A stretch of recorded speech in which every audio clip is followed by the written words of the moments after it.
case briefs, and so much more. LSData's got what you're looking for.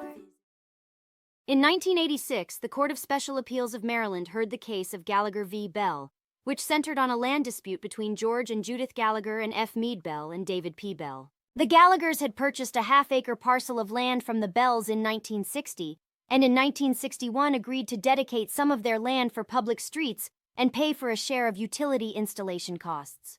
The question arose whether this promise carried over to a new owner when the Gallaghers sold their property in 1980. Using the touch and concern test, the court considered if the agreement was a covenant running with the land or a personal promise made between the parties. The land in question, owned by the Sisters of Mercy of the Union in the United States of America, was intended for development, with the Bells planning to subdivide and develop it.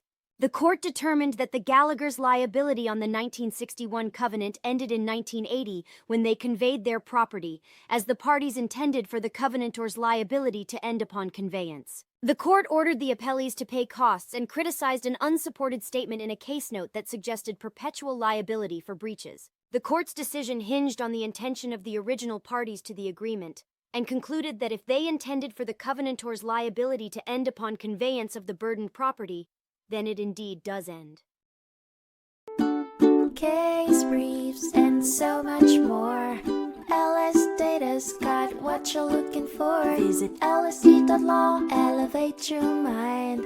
Leave the stress of class.